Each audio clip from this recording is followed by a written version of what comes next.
Just wondering, looking it back for yourselves, where are you on a scale of 1 to 10? With 10, you've got it, you forgive yourself, you're okay with it, and 1, not at all, and I'm just kind of guessing you're a 1, Lauren.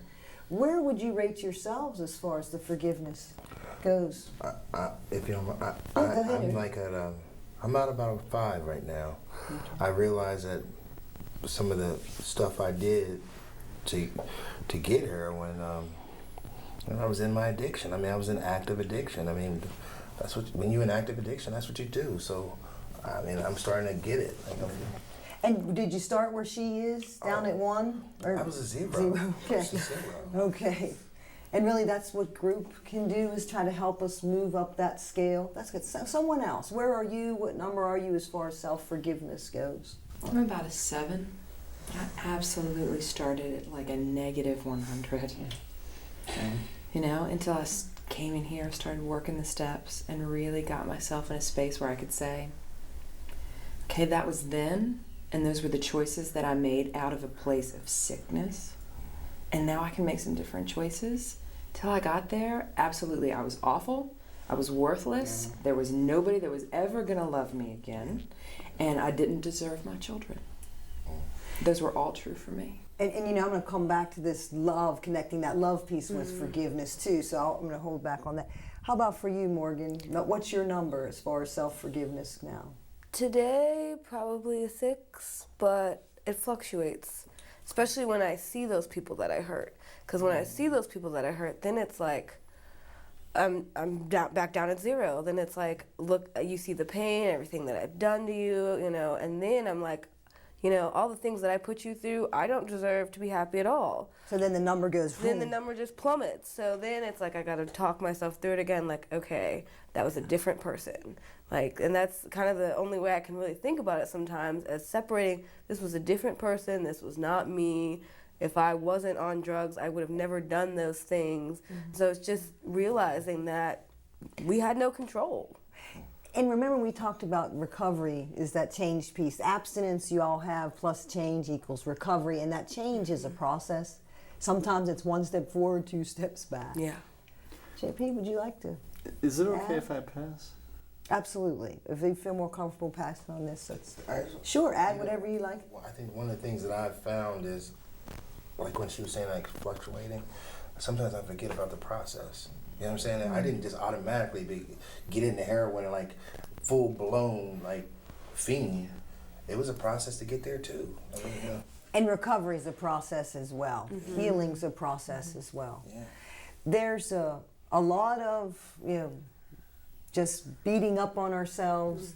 That's the same thing as not forgiving ourselves. And it doesn't, that's what the addiction did, was beat up on ourselves. You know, I bring, you know, we use these props sometimes just to drive it home, and I just think that you beat up on yourself when you were using, you know, just beat the heck out of yourselves, and you know, it doesn't, and now that this is gone, okay, it's kind of like this is still there. Go ahead and grab a hold of that, Lauren. And you almost have this up. Yeah. Is that what it feels like? Yeah. And when you all were at that 1, is that what you just constantly walked around? So even though the booze and the drugs are gone, that hammer's still there. Yeah. And I think it's going to be a good idea if we just keep working on being able to put this hammer down. That's the focus of group can be, is how do we get this hammer down? Okay. I'm just going to see it.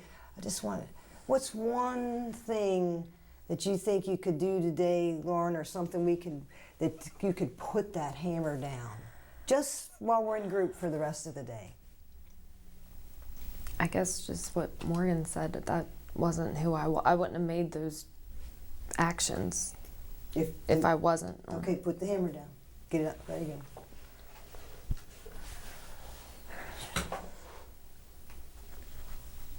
In this example, the leader got members involved while working with one member. She used the round to involve others and to get the member to go deeper into her thoughts. When a leader is able to get a member to do some deep personal work, the other members usually find it very helpful, either in trying to help the working member or in going deep into their own thoughts about a similar issue. Heidi stayed with the working member for a few minutes and then moved the group to a meaningful discussion about forgiveness. The next demonstration illustrates our model of therapy in groups, whereby the leader sometimes works with one member. It's the third session of a therapy group, and the leader works with one person on an emotionally laden issue and involves the other members. Let's watch. You said you wanted to talk about something? Well, it's something that it's really hard for me to talk about with people, and really hard to kind of say it out loud, but I'm just such an awful mother. I killed my baby. What do you mean? I was running late for work, and I was just rushing out of the house, and just running, grabbing things, and I had my coffee and just wasn't really paying attention, and I went and I got in the car and ended up running over my son. Wow. How long ago was this? It's about 10 years ago. Wow. And you don't forgive yourself? No, I mean, how could I? I mean, it's what kind of mother runs over their child, like... Go ahead, Jen. But, I mean, you make it sound like it was purposeful. It wasn't. This was an accident. And yeah, you said you killed your son. You didn't kill him. It was an accident. Well, I mean, it was an accident. I mean, it just, in the rush, I mean, we had a screen door that wouldn't always shut, like when you shut it. And I thought he was safe inside the house, and just came out, like the door didn't shut all the way, and he was running out and following me, and I just didn't see him, but I did kill him. Like, okay, hang on. Morgan, what do you think? I mean, it's tragic and it's terrible, but you didn't do this on purpose, and you gotta stop beating yourself up about it. Yeah, I think you just explained it, kind of. I mean, I know that, because you said, well, you thought he was in the house and just the screen door, You said you've got to stop beating up on yourself. I just don't know how. Would y'all agree with that? Yeah, Definitely. Mm-hmm. It's been 10 years.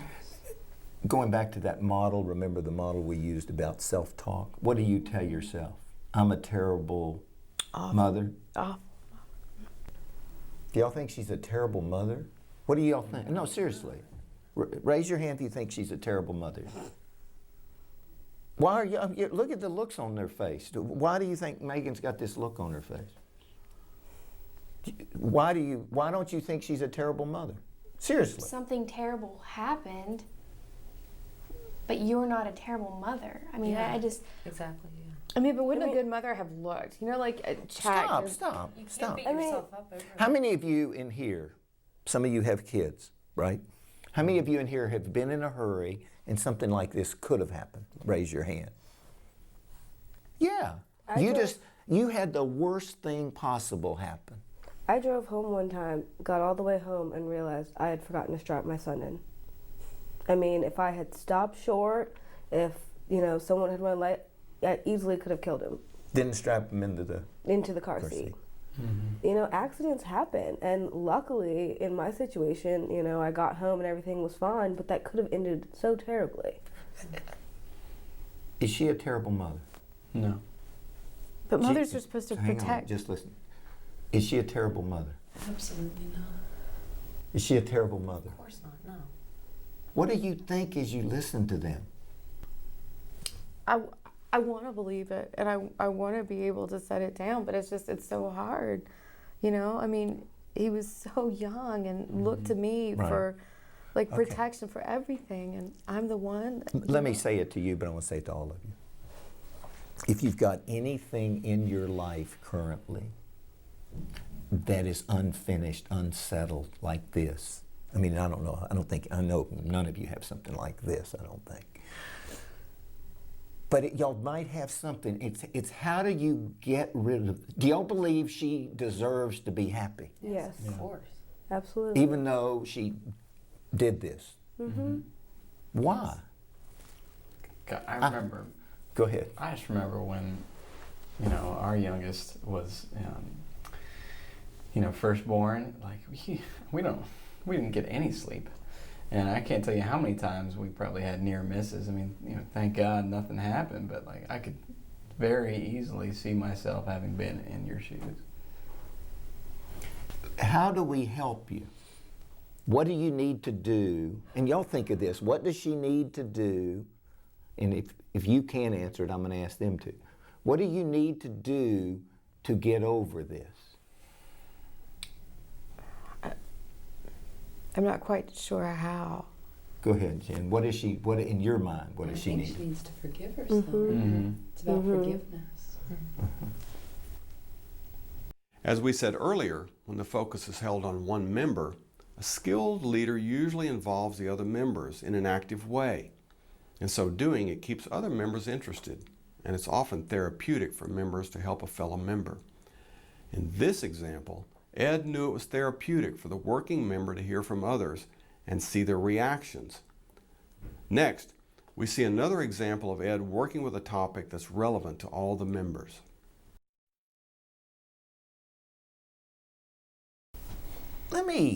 I want to take it deeper because I think here's what I pick up. That I think y'all have some unfinished business. I'm going to ask you to just do a yes or no round. If there is something that's unfinished for you, and that doesn't mean you have to share. But I'm hoping in the next few weeks that you will, because if you keep carrying unfinished stuff with you, it gets in the way. I promise you. Yes or no, do you have something that's unfinished? And by unfinished, that means that it would be sort of hard to share in here. Joe? No. Okay, you're okay. Jen? Maybe. I don't think so. I do. You do? Yeah, I do too. Yeah. Are you willing to share, or do you want to share? Yeah, I mean, I guess I'll share. When I was 18, I got pregnant, and my parents sent me away to have the baby, but then made me give it up for adoption. And every day, I mean, I think about her, and it's just, it is unfinished business because it's still with me every day, and it hurts. Wow. Yeah. And are you willing to work on Yeah, that? I know I need to. Okay, and Need Will to can talk do about that. it. I don't know if either one of y'all are willing to. I mean, I feel like you were going to start saying my story too, is that when I was 19, I had an abortion and no one knows about it, not my parents or my friends or anyone. And When you say no one, is sharing it in here? pretty much the first time So I've that's- ever Wow. spoken Wow. it. So because that's good. And I feel like most days it's always there. It's always there. Yeah. Always, okay. And do you want to work on that too? And I'll say this to any of you. You do not want to walk around carrying. I mean, it's hard enough just to deal with life as it unfolds, but I think y'all are, the two of you. I don't know if you want to share yours, and you don't have to at all. I mean, it seems really silly now after what they've shared. And thank you for sharing, but yeah, mine just seems kind of silly after theirs. Do you want to share it or not? It's up to you. Well, I don't know. It just seems kind of petty now. But when I was in high school and I was on the soccer team, I voted for myself for captain, and everyone else voted for other people. And so I've always kind of felt really guilty about that. But I mean, that in your mind is unfinished. Okay. And we could come back. I think we can help you with that if you'd like to. Okay. Do y'all think she needs to feel guilty for voting for herself? No. No. Why? Let's just do this for a couple of minutes, then we'll come to the two of you. To be Go honest, ahead. I think people may have said that no one else voted for themselves, but I mean, it's really. Did any of y'all ever vote for yourself? It's Sure. yeah, natural. I mean, presidents vote for themselves when they vote. You know, like Well, people who are sure. running for president when they, go to the election box, they take big pictures of it. Like that's Yeah, just what people that's true. expect. They kind of celebrate it. So. Yeah. Joe, Did you think you were the most worthy of whatever that was? Yeah. she was good Well, for captain. Is that what you said? Okay. Well, it's pretty obvious to me then that it's okay. Did you win? No. I did not. Okay, then it didn't even matter. But that's really bothered. And some of you might have something like that. if you do, think about bringing it up. I want to work with the two of you, but if you've got anything, why not use this group? And I appreciate what you're doing. You're sharing something that you don't share with anybody. Which one of, either one of y'all, or who wants to? If I can, I just Go ahead. I wanted to say thank you to both of you because I feel like my heart is beating out of my chest right now. Just having that ability, like that courage to say the thing that you never tell anyone, and I can really, really relate to that. Like, and I've got to apologize. I've lied to all of you. I told you that my dad was dead, and he's not. My dad's in prison. And he's been there for about the past 25 years because he was having sex with my sister and I. Wow. And I've never told anyone. Is the hardest part of that he was having sex, or that you've always been lying about? I mean, I'm just... I think the hardest part is really the lie. Okay. Yeah. Yeah, because you carry it like every day. Wow. Thank y'all. I mean, this is what I meant. I felt like we can go deeper. We'll work with all three of these. Well, Jen, thank you for sharing too. Who wants to? And we might end up juggling. I'll try to juggle. I mean, it's not like we're going to put the spotlight on any one person, but.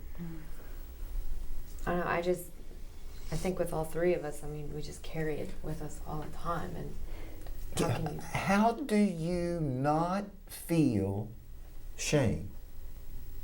I don't know. Okay. Well, let's talk about that. That's our goal, is to help you to not feel shame. That's why we do this. We go deeper. And you remember the model of the self-talk, that whole thing? It's the sentences in your head. I am a terrible person for lying. I'm a terrible person because I did this. I'm a terrible... Is that the sentence that the three of you, I mean, and yours too, really? Is that what you're telling yourself? Mine is I am a lie. Wow. Do y'all hate her that she hadn't told us this? What did you think when she changed the story about her dad? well, I mean, I didn't feel comfortable sharing. I mean, and now I do. So I mean, I can understand you didn't feel comfortable sharing because I was very. But do you think of her as a lie? No, or of course liar? not. I think of her as being very courageous for having felt safe enough with us to now share it. But she says I'm a lie. It feels so heavy, like to have carried that around. What would happen if you relieved yourself and realized, because I do want you to sit in a different spot. Yeah, let me get this. The reason I bring the subject up is to try to get you to that seat. This is I'm a lie. That seat is what?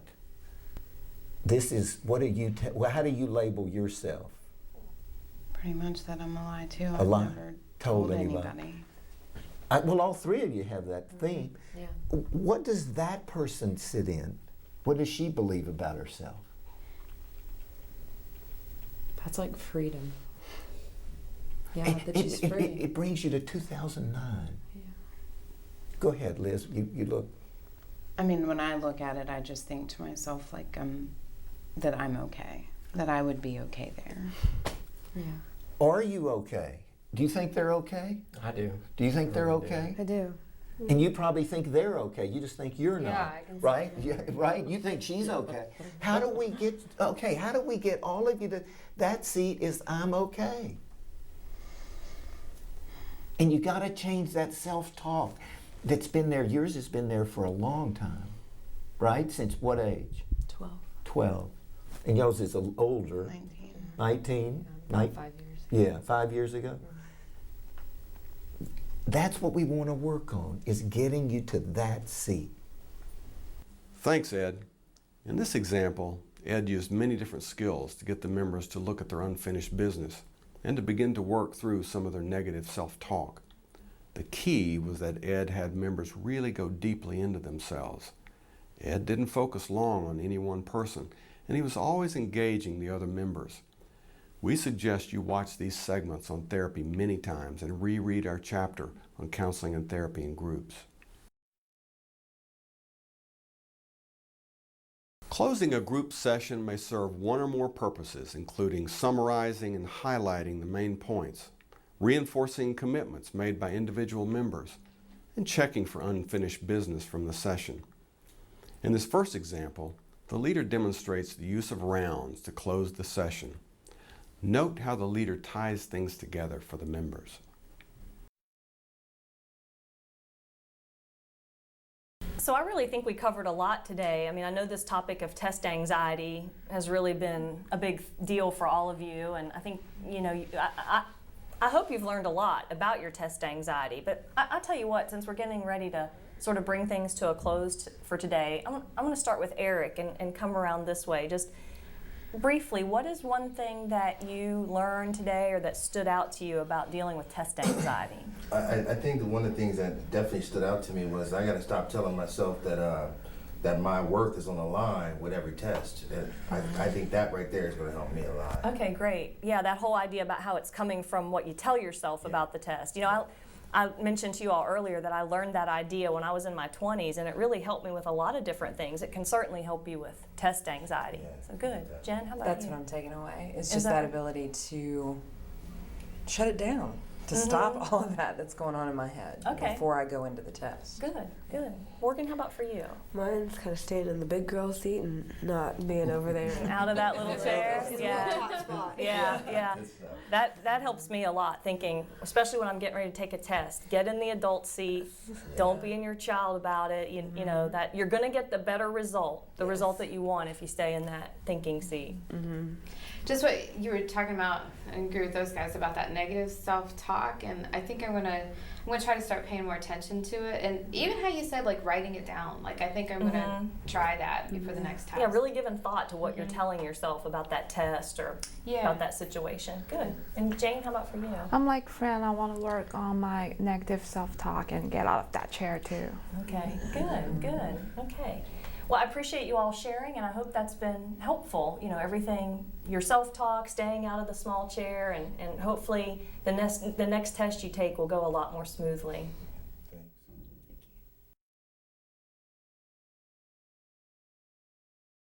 Next, we see the closing of a third session of a divorce group. The leader uses appreciations and wishes since the session has been very productive, and the members seem to really care about each other. Okay, it's about time to start closing and wrapping group up for the day. And you know, we've had such a good group today. It just seems supportive and cohesive and connected. I was just wondering if maybe we could close and add something to our close today. I'd like you to, of course, share what stood out to you, but I'd like you to add an appreciation that you'd like to share to other group members or through the group, or a wish for group members.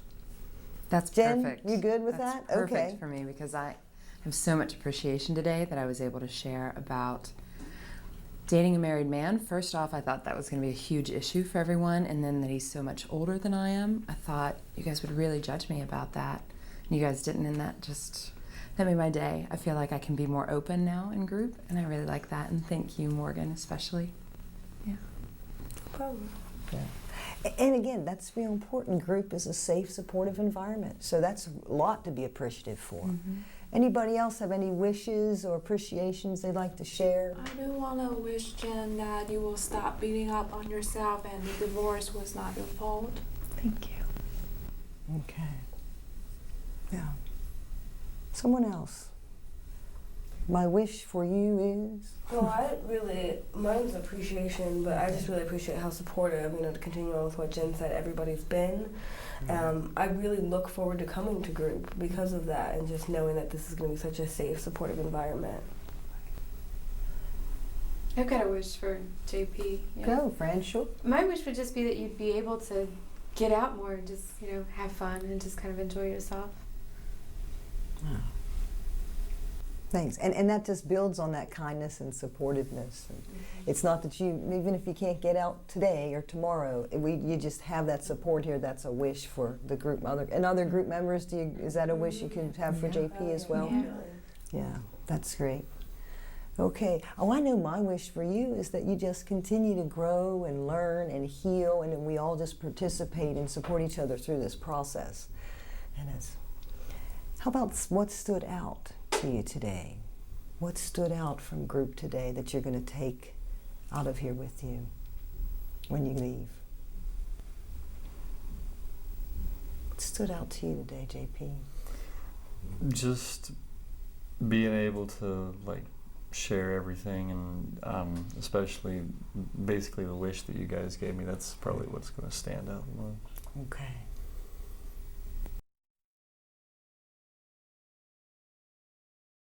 Sometimes members wait until the very end of the session to bring up their issue. Watch how the leader deals with this. The leader is clear that the group is entering the closing phase of the session. I think we need to close, so what I want to do is get a round of sort of what stood out to you, what are you going to be thinking about between now and next week, something like that. So, Okay. I really want to work on reducing my worry. Talking about that was really helpful to me. And yeah, I thought we did a lot of good work on that. Mm-hmm. And you do not have to worry. You do not have to. So, I mean, I want y'all to hear me say that. I want to see you smiling, Jen. I got a lot out of being able to talk about my mom and some of the issues that were going on there. So. Yeah, okay. That's good. Ed, can I bring up something? Is it a long kind of something? sitting here, it's been in the back of my head, and now I think I want to talk about it. Is it something pretty heavy? The reason why I say that is we only have about 2 or 3 more minutes. It has to do with my past, stuff. Okay, so it's. I'd say we can't do it now. I'll talk to you a little bit afterwards if you want to. Yeah. And will you? I hope you'll bring it up. I know you got the courage, but I know we got to stop. Okay. Okay. How about others of you, real quick? What? I think the one thing that's stood out to me is the thing about self-talk, what I tell myself. Okay, that's affects good. my feelings. What has stood out to you, if you had to capture it? I guess just hearing everyone else share, and so it kind of helped me want to share. Let me get you, Jen, and then we'll be done. Just that whole thought, you don't have to worry. It's pretty big. Okay. Okay, we'll see y'all next week. Okay, and let's you and I talk. Okay. Okay. The closing phase is a very important part of any group session. Unfortunately, many leaders don't watch the time well, and they let members bring up new material during the closing phase and then have to end the group abruptly or without a closing at all. It's very important that you make sure that you have adequate time to close your sessions.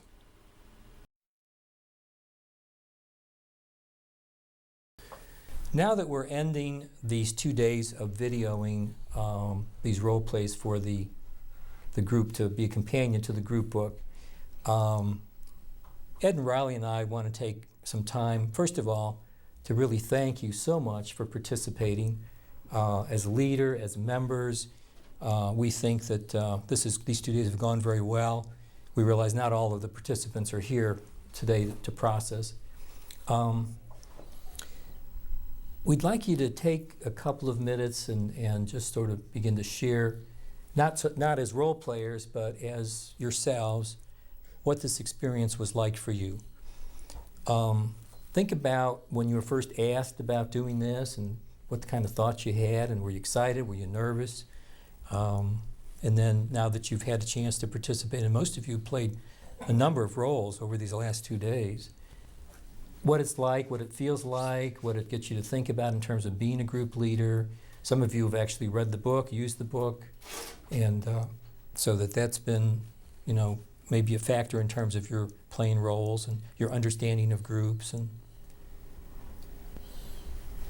who would like to start? I'll go ahead and start.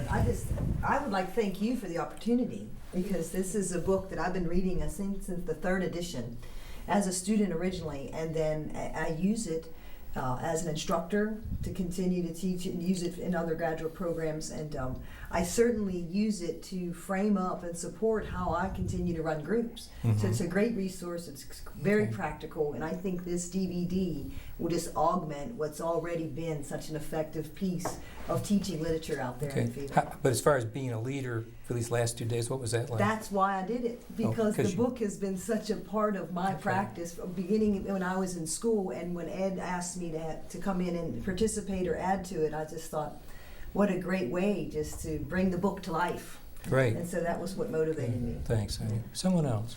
As a student, this isn't very much different than what we do in class, but what I have thought about for the last 2 days is I'm not really sure I can imagine having read the book without having the role plays to go with it, because we do that in class all the time. So for us as students, this isn't so different than what we usually do, except that there are cameras now. Okay. Just a little Makes it a little bit more Yeah. nerve-wracking, but yeah, that's good. Yeah. Okay, But well, I let's see, think Jacob. like you can't read the book and then try to picture in your head how it would go. And when we do role plays, I mean that's so helpful. So Sure. if someone who doesn't do role plays in their class watches the DVD and how to handle these situations in real life, not just on words on paper, I mean that's so helpful. Well, thanks, Lauren, for that. I think that's the reason Riley and Ed and I decided that having a DVD would be really helpful. Leading groups is tough. It's tough, you know, and becoming a good group leader takes lots and lots of practice. And so having a DVD as a model, some of the people who will be reading the book and even viewing the DVD will have professors who will feel comfortable demonstrating. Some professors may not demonstrate, but the DVD, either way, I think will be helpful, yeah. Other thoughts, though, just about being a member and participating? For me as a first-year student, I haven't taken the group class yet, but I really enjoy doing these role plays, not only for the experience of being on the other side as a counselor, but also for the experience of being like in the role of a client, because it's really nice sometimes to kind of get their perspective as you get into the role and like, oh, this is how it feels to be on the other side, or this is how it feels when you do this, and really just to see the techniques, but then also to have all of these great leaders that have come in and worked with the DVD to see what they do has been really beneficial. So it sounds like I'm sorry. Oh, that's okay. I was going to say it excited you about being in the definitely. class. Okay. When Ed first asked me, I was like, this is a great opportunity. Let me say something then I know you. Fran. Y'all made it so realistic. That's what I think anybody watching this DVD is going to say, well, this is, I mean, you know, now naturally there's some harder clients in a lot of situations and would go longer, but boy, we thank you for what you did. Absolutely. Fran? Well, it's just to kind of dovetail on what Morgan was saying, I think role plays a lot of times are a necessary evil, and a lot of times counseling students, feel very uncomfortable with them. They feel as if, they don't really want to put their all when they do it, but it's the best chance to get a chance to practice it before you do it with real people, and it's the best preparation for it. And I just know from, my own experience, my original group class, it gave me some basic skills, but it wasn't great. But I was lucky enough to be teamed up with Ed, as a student, and I consider him to be my mentor, and I've learned so much from him because I'm doing groups professionally now way more than I ever anticipated. It's just something I didn't see in my professional life. So I'm so glad that I've got that opportunity and that chance to do it. And I think all the role playing just helps to reinforce those skills.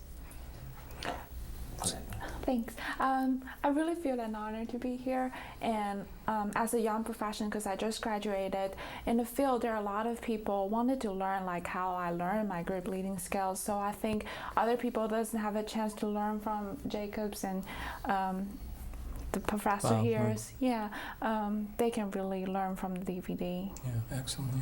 I think one of the things I took out of this, when Dr. Jacobs approached me about doing this, I noticed the one thing I could picture was, I know when I deal with a lot of my colleagues who didn't study the way I studied, diversity scares them in groups.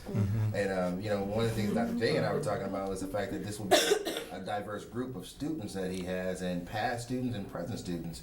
So I think to give an example or give them some kind of visual aid to see that diversity, if you have the skills and techniques to do this and you lead it with theory, it's definitely doable, and you can do it well. So I mean, and my doing this is just a reiteration of what I learned, and so it's just good. Great. Any other comments? Anybody wants to add?